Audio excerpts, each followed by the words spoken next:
నగరంలోని చుట్టుపక్కల ప్రాంతాల్లోనూ జిల్లాల్లోనూ వ్యవసాయ భూముల్లో కట్టడ నిర్మాణాలు ఆపాలని జిల్లా కలెక్టర్ అవినాష్ వర్మ ఉత్తర్వులిచ్చారు. నిర్మాణపరమైన అనుమతులు లేకుండా కట్టబడుతున్న అనేక కట్టడ నిర్మాణాలను, జిల్లాలో గడిచిన 3 సంవత్సరాలుగా నడుస్తున్న భూ కబ్జాలను అదుపు చేయడం కోసం ల్యాండ్ మాఫియాకు గురైన జీడిమెట్ల, గండిపేట, కూకట్పల్లి ప్రాంతాల్లో కట్టబడుతున్న అనుమతులు లేని కట్టడాలను కూల్చివేయాలని రెవెన్యూ డిపార్ట్మెంట్ కి ఉత్తర్వులిచ్చారు. ఇది చాలా దారుణమైన ఉత్తర్వు కదా విక్రమ్ గారు. ఎక్కడెక్కడో ఉన్న ఆస్తులన్నీ పోగేసి కోట్లు పెట్టుబడి పెట్టి చాలా పొలాలు కొన్న తర్వాత ఇప్పుడు అక్కడ బిల్డింగ్లు కట్టకూడదంటే ఇది ఆ కలెక్టర్ మనం దెబ్బతీయడానికి చేసిన పనే. లాయరు, ఈ విక్రమ్ ఆలోచించకుండా ఏ పని చేయడు. ఆ రోజు నేను చెప్పింది గుర్తుందా? ఫీల్డ్లో నా ప్రత్యర్థి మహేంద్రను కలుపుకొని పార్ట్నర్గా వ్యాపారం మొదలుపెట్టింది ముందు చూపుతోనే. ఇలాంటి ఉత్తర్వు వస్తుందని నాకు ముందే తెలుసు.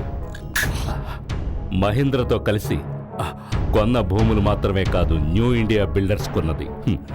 ఇంకా వ్యవసాయ భూములు ఎన్నో ఉన్నాయి ఈ జిల్లాలోని అనేక ప్రాంతాల్లో. కరెక్టేనా? ఆ భూములన్నీ ఈ ఉత్తర్వుల వల్ల నిరుపయోగం కాకూడదు. అదే నా అభిలాష. అది నెరవేరాలంటే రాజాగారి ప్యాలెస్లో అన్నదమ్ములు గొడవ పడాలి. ప్రభాకరు, చంద్ర చెప్పిన విషయాలు కరెక్ట్ అయితే ఈ పాటికి మొదలయ్యే ఉండాలి రాజా సోదరుల మధ్య యుద్ధం. నేను ఏది వినదలుచుకోలేదు. నువ్వు నాకేమి నీతి శాస్త్రాలు చెప్పక్కర్లేదు. ఒక్క మాటకి సమాధానం చెప్పు. అది ఈ ఉత్తర్వు రద్దు చేయడానికి నువ్వు సిద్ధమా కాదా? కాదు. అన్నయ్య చెప్పినట్టు చేయడానికి ఏమిట్రా నీ కష్టం? అమ్మా, నేను ఈ ఉత్తర్వునిచ్చింది కావాలని అన్నయ్యని ఇబ్బంది పెట్టాలని కాదు. అందరూ ఒకటి గుర్తుంచుకోండి, ఇక్కడి ల్యాండ్ మాఫియాని అరికట్టి అదుపు చేయడానికే ముఖ్యమంత్రి తీసుకున్న నిర్ణయాల్లో ఒక భాగమే ఈ ఉత్తర్వు. దానికి తిరిగే లేదు.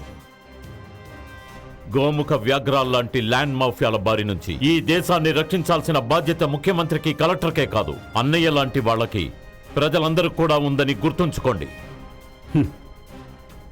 ఇది వరకు చేసిన బిజినెస్ కన్నా ఎంతో ఎక్కువ పెట్టుబడితో దీన్ని మొదలుపెట్టాం.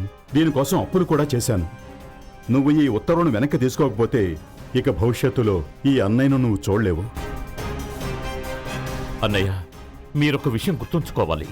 నేను ఈ ఇంటికి మాత్రమే కలెక్టర్ని కాదు, జిల్లాకే కలెక్టర్ని. మీరే కాదు, విక్రమ్ లాంటి వాళ్ళ వల్ల బాధింపబడుతున్న ఎందరో ప్రజలున్నారు. వాళ్ళ తరపున నేను నిలబడి తీరాలి. వాళ్ళ కోసం నేనేమన్నా చేస్తాను. అవా, దేశం కాదు ఇల్లు, ఇల్లే ముఖ్యం. ఇంట్లో వాళ్ళ మనసులు బాధ పెట్టి దేశం బాగుండాలంటావు, ఇదేం పద్ధతి?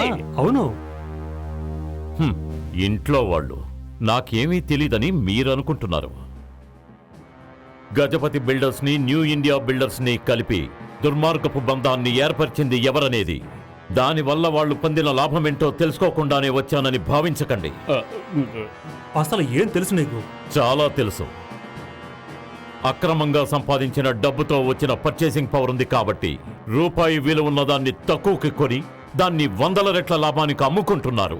మీకున్న పొలిటికల్ సపోర్ట్తోనూ, రౌడీ షీటర్ల అండతోనూ మీరు చేస్తున్నది రియల్ ఎస్టేట్ బిజినెస్ పేరుతో ల్యాండ్ మాఫియా అని నాకు బాగా తెలుసు. వాటి కౌంట్ డౌన్ మొదలయ్యింది. ఇంతకాలం వాళ్ళు దోచుకుంటున్నది ప్రజలకు చెందిన భూములని, రాజకీయ అండదండలతో తమను దోచుకుంటున్నారని ప్రజలకి క్లియర్ గా తెలిసిపోయింది. వాళ్లే అమాయకులు కాదు, కొల్లేరులా ఎక్కడా భూములు స్వాధీనం చేసుకుంటారు. ఈ ల్యాండ్ మాఫియాలో ఉన్న వాళ్ళంతా విక్రమ్ లాంటి వాళ్ళని రక్షించడానికి మా అన్నయ్య లాంటి అమాయకులను అడ్డు పెట్టుకోవడం మానేయండి. నా మాట కాదని హద్దు మీరారో బంధువులైనా సరే వదిలిపెట్టను.